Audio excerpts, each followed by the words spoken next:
ഒരിക്കൽ കൂടെ നല്ല നമസ്കാരം. ഹായ്, ഗുഡ് മോർണിംഗ്, അസ്സലാമു അലൈക്കും. ഇവിടെ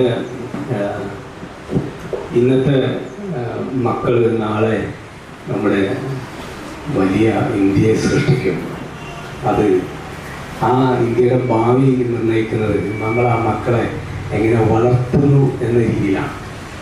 ഈ വേർഡ് പറഞ്ഞത് 1947 ജവഹർലാൽ നെഹ്റുവാണ്. അദ്ദേഹം കുട്ടികളെ ഒരുപാട് സ്നേഹിച്ചിരുന്ന ഒരു വ്യക്തിയാണ്. ഇന്ത്യയിലെ കുട്ടികൾക്ക് ലോകത്തിൽ ആദ്യമായി, ഇന്ത്യയിലെ ഒരു രാജ്യത്തിൻ്റെ മക്കൾക്ക് ആദ്യമായി കത്തെഴുതിയ വലിയൊരു പ്രധാനമന്ത്രിയാണ്. വലിയ ഒരുപാട് ദീർഘവീക്ഷണമുള്ള പ്രധാനമന്ത്രിയായിരുന്നു നമുക്കുണ്ടായിരുന്നു. മക്കളെ ഒരുപാട് സ്നേഹിച്ചിരുന്നു. അപ്പോൾ ഇന്ന് ആ കുട്ടികളുടെ അവസ്ഥ എന്താണ് എന്നിവിടെ നമ്മൾ മനസ്സിലാക്കാനാണ് ഞാൻ ഒരു രണ്ട് വാക്ക് ഈ ലോക പ്രമേഹ ദിനത്തോടനുബന്ധിച്ച് ലോക ശിശുദിനത്തിനോടും താരതമ്യം ചെയ്യുന്നത്. നമ്മളിന്ന് ഈ പ്രമേഹത്തെ വന്നു കഴിഞ്ഞാൽ അതിനെ നല്ല രീതിയിൽ നമ്മളതിനെ പരിഗണിക്കുകയോ അല്ലെങ്കിൽ പരിചരിക്കുകയോ ചെയ്തില്ലെങ്കിൽ നമ്മുടെ ഭാവി എന്തായിരിക്കും എന്നതാണ് ഇതിനോട് കൂടി ചേർക്കുന്നത്. ഇവിടെ പ്രമേഹത്തെക്കുറിച്ച് എന്നേക്കാൾ കൂടുതൽ അറിയുന്ന ഒരുപാട് ആളുകളാണ് ഇവിടെ ഇരിക്കുന്നത്. ഞാൻ സ്ഥിരം പറയുന്ന കാര്യങ്ങൾ തന്നെയാണ്. ഇവിടെ വീണ്ടും നേരത്തെ മാഡം പറഞ്ഞ പോലെ കാലഘട്ടങ്ങൾ ഒരുപാട് മാറി വരുമ്പോൾ പ്രമേഹത്തിന് ചികിത്സയുടെ ആവശ്യമുണ്ടോ എന്നുള്ള ക്വസ്റ്റ്യനാണ് ഇന്ന് ലോകം ഏറ്റവും കൂടുതൽ ചർച്ച ചെയ്യപ്പെടുന്നത്. അവിടെയാണ് പല മരുന്നുകളും പുതിയതായി കണ്ടെത്തുന്നതും പ്രമേഹത്തിന് നിരന്തരമായി മരുന്ന് കഴിക്കുന്ന ആ ഒരു ചികിത്സാ രീതി ഇല്ലാതാവുകയാണ്. ശാസ്ത്രീയമായി നമ്മൾ അശാസ്ത്രീയമായ രീതിയിൽ പ്രമേഹത്തെ നുള്ളിയെടുക്കാം, അതുപോലെ ഒറ്റമൂലികളൊക്കെ കിട്ടുന്ന കാലഘട്ടത്തിലാണ് നമ്മൾ ജീവിക്കുന്നത്. അതിനെ പറ്റിയല്ല നമ്മൾ പറയുന്നത്. ഇപ്പോൾ കോഫി കുടിച്ചു കഴിഞ്ഞാൽ പ്രമേഹത്തെ മാറ്റിത്തരാം, അതുപോലെ ഒറ്റമൂലി വല്ല വെണ്ടക്ക കഴിച്ചാൽ പ്രമേഹം മാറാം, ഏതെങ്കിലും ഒരു പ്രത്യേക വെള്ളം കുടിച്ചാൽ പ്രമേഹം മാറുമോ, അല്ലെങ്കിൽ ഏതെങ്കിലും ഒരു ഒറ്റമൂലി പ്രമേഹത്തിന് ശാസ്ത്രീയമായി കണ്ടെത്തിയിട്ടുണ്ടോ? ഇല്ല. ആ ഒരു ഒറ്റമൂലിയേക്കാളും നമ്മൾ കൂടുതൽ ശാസ്ത്രീയമായി വിശകലനം ചെയ്യുന്നത് എന്താണ് പ്രമേഹത്തിൻ്റെ യഥാർത്ഥ അവസ്ഥ. ഒരു 10-20 കൊല്ലം മുമ്പ് ഇൻസുലിൻ എന്ന് പറഞ്ഞാൽ ആളുകൾക്ക് ഭയങ്കര ഇഷ്ടമായിരുന്നു. അത് ഡോക്ടർമാർ പക്ഷേ വളരെയധികം പ്രൊമോട്ട് ചെയ്യും. ഷുഗർ നിയന്ത്രണത്തിലില്ലെങ്കിൽ ഇപ്പോൾ ഒരാൾ ഒരു 350 ഷുഗറായിട്ട് ഒരു ഡോക്ടറുടെ അടുത്ത് എത്തുന്നു. പക്ഷേ ആ 350 ഷുഗറിൻ്റെ കാര്യം ഈ രോഗി പറയാനും താല്പര്യപ്പെടുന്നില്ല, ഡോക്ടറോട് ആവശ്യപ്പെട്ടിട്ടില്ല.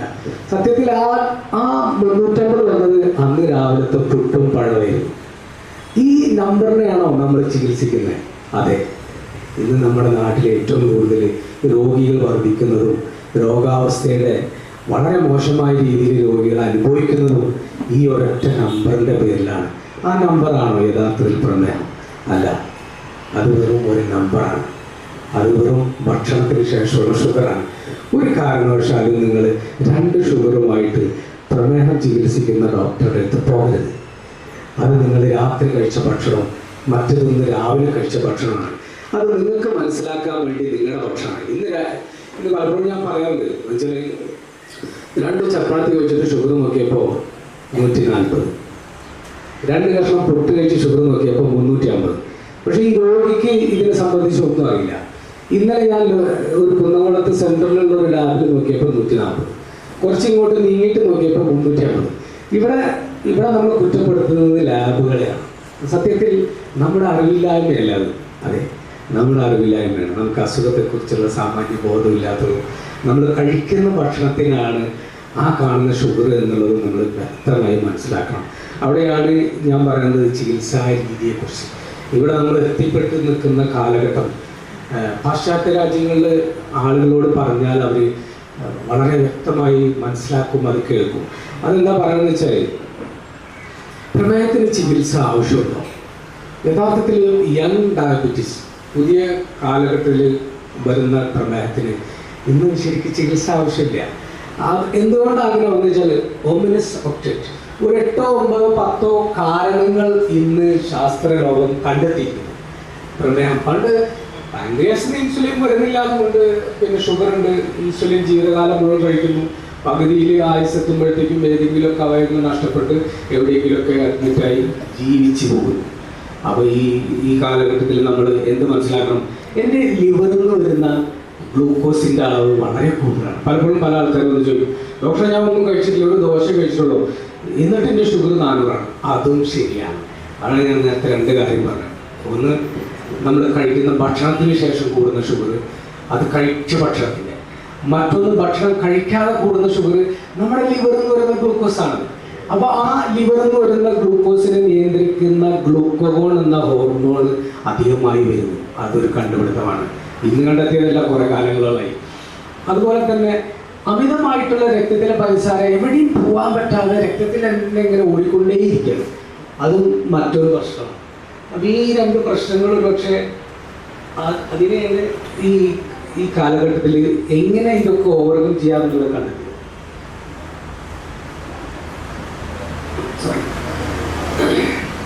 അവിടെ അപ്പോൾ 2 കാരണങ്ങളായി. 3, ഈ രക്തത്തിലെ പഞ്ചസാരയെ എങ്ങനെ കോശങ്ങൾ ഉപയോഗിക്കപ്പെടും, അതിനും മരുന്നുകൾ കണ്ടെത്തി.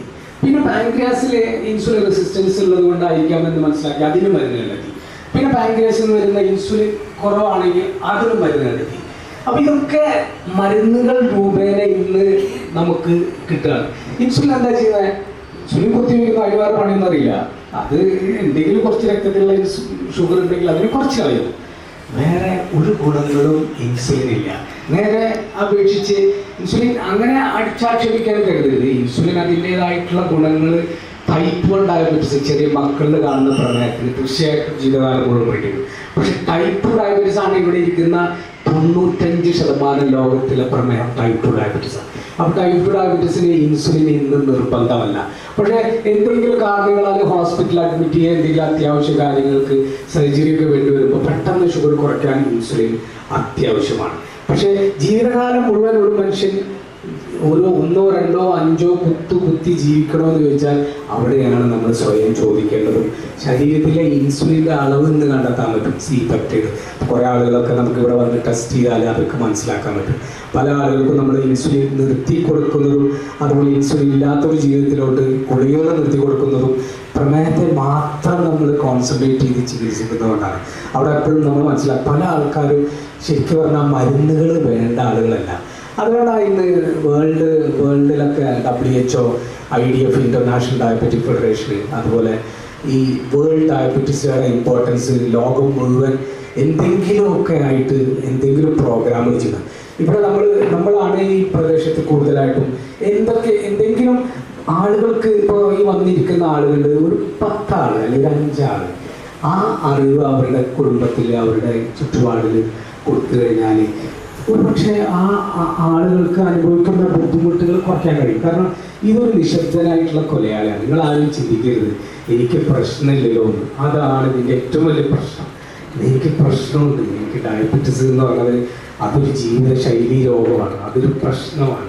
അതിനെ നമ്മൾ സൂക്ഷിച്ചു കഴിഞ്ഞാൽ അത് നമ്മളെ കേടുവരുത്തില്ല. അതിനെ നമ്മൾ സൂക്ഷിക്കാതിരുന്നാൽ അത് തീർച്ചയായിട്ടും കേടുവരുത്തും.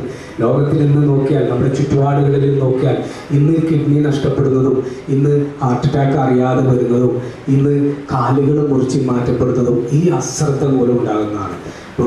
വളരെ ഒരു സങ്കടകരമായ വിഷമങ്ങളായിട്ടുള്ള കാലഘട്ടങ്ങളിലൂടെയാണ് നമ്മളൊക്കെ പോകുന്നത്. കാരണം 20-25 വയസ്സുള്ള കുട്ടികൾ കിഡ്നി പരാജയപ്പെട്ടിട്ടും അതിലേറെ ഇൻവാലിഡ് ആവുകയാണ്. എന്ന് വെച്ചാൽ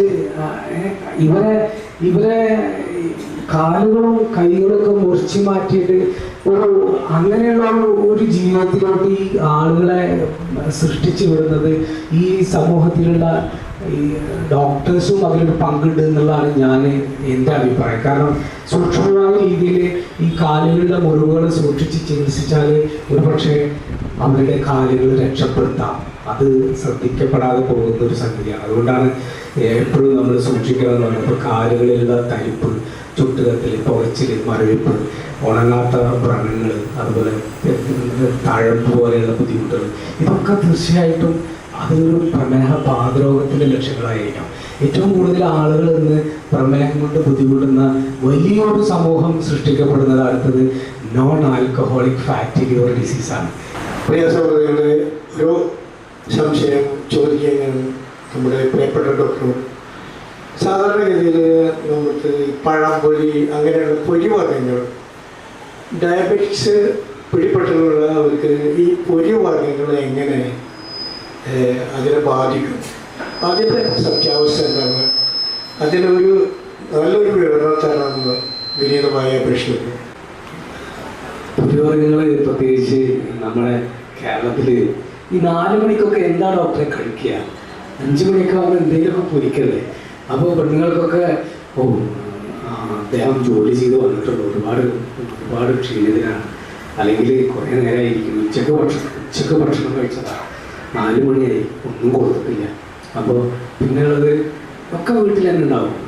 ഒന്നിലൊരു പച്ചക്കായ ഉണ്ടാവും, അപ്പോൾ ഒരു കായ ബജി ഉണ്ടാക്കാം, ഇനി ഒന്നും വീട്ടിലൊരു മുട്ട ഉണ്ടാക്കാം, ഒരു മുട്ട ബജി ഉണ്ടാക്കാം, അല്ലെങ്കിൽ വളരെ എളുപ്പമുള്ള സാധനമാണ് കേടുവരാതായിട്ടുള്ള പഴങ്ങളൊക്കെ ആയിരിക്കുന്നുണ്ടാവും, കറുത്താൽ മതി.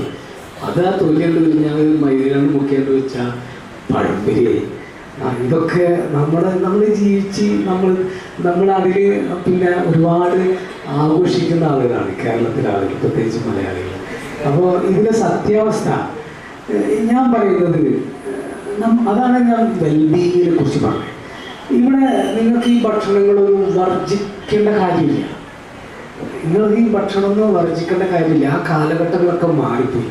അവിടെയാണ് ഞാൻ എപ്പോഴും പറയാറ്, ഇപ്പോൾ സമീപ ഭാവിയിൽ പഠനങ്ങൾ വെച്ചിട്ട് നിങ്ങൾ ആവശ്യത്തിന് ഭക്ഷണം കഴിക്കുക, നിങ്ങൾക്ക് ഇഷ്ടമുള്ള ഭക്ഷണം ആവശ്യത്തിന് കഴിക്കുക, നിങ്ങളുടെ മരുന്നുകൾ കറക്റ്റാണെന്ന് നിങ്ങൾ ചികിത്സിക്കുന്ന ഡോക്ടറുമായി നിരന്തര സമ്പർക്കത്തിലൂടെ നിങ്ങളുടെ HbA1c 6.57 ആണോ, നിങ്ങൾക്ക് പഴംപൊരി കഴിക്കാം. സാറ് ചോദിച്ചത് പിന്നെ തേങ്ങ വലിയ പ്രശ്നമാണ്. തേങ്ങ, നാളികേരം, കേരളം, നമ്മൾ അറിയപ്പെടുന്ന കേരളം എന്ന നാളികേരമാണ്. ഇവിടെ നിങ്ങൾ ഈ പിന്നെ കരിക്കിൻ്റെ വെള്ളം കുടിച്ചിട്ടില്ല. ഈ കരിക്കിൻ്റെ വെള്ളത്തിന് നല്ല മധുരമല്ലേ? ഈ കരിക്കിൻ്റെ വെള്ളം എങ്ങോട്ടാ പോയേ?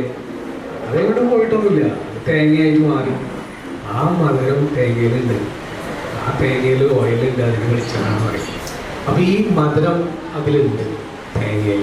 കഴിഞ്ഞ വർഷം നമ്മൾ ചെയ്തിരുന്നത് ഒരു 5,000 rupees വരുന്ന ഒരു മോഡേൺ SLBG ആണ്, സെൽഫ് മോണിറ്ററിംഗ് ബ്ലഡ് ഗ്ലൂക്കോസ് പോലെ. ഓരോ 5 minutesലും നമ്മൾ ഈ സെൻസർ നമ്മുടെ ശരീരത്തിൽ വെച്ചാൽ അത് ഓരോ 5 minutesലും ആ സെൻസർ ശരീരത്തിലെ ഗ്ലൂക്കോസിനെ സെൻസ് ചെയ്തിട്ട് അതൊരു ഡാറ്റ ആക്കിയിട്ട് അതിൽ സ്റ്റോർ ചെയ്യും. നമ്മളൊരു 2 weeks അത് സ്റ്റോർ ചെയ്തിട്ട് ആ 2 weeks കഴിഞ്ഞാൽ നമ്മളതിൻ്റെ ആ സെൻസർ എടുത്ത് അതിൻ്റെ ഡാറ്റ നമ്മൾ വെരിഫൈ ചെയ്താൽ ഈ 2 ആഴ്ചക്കാലം ഈ ആളുടെ ശരീരത്തിൽ എന്താണ് സംഭവിച്ചതെന്നുള്ളത് മനസ്സിലാക്കാൻ പറ്റും. അവിടെ നിങ്ങൾ ഇതിലിപ്പോൾ ഒരു 5 ആൾക്കാണ് ആ സമ്മാനം കിട്ടിയിട്ടുള്ളത്. അത് ഏകദേശം ഒരു 5,000 rupees വില വരുന്ന ഒരു ടെസ്റ്റാണ്. അത് സാധാരണ ആരും അങ്ങനെ വില കൂടുതലുള്ളതുകൊണ്ട് അങ്ങനെ ഇഷ്ടപ്പെടാറില്ല.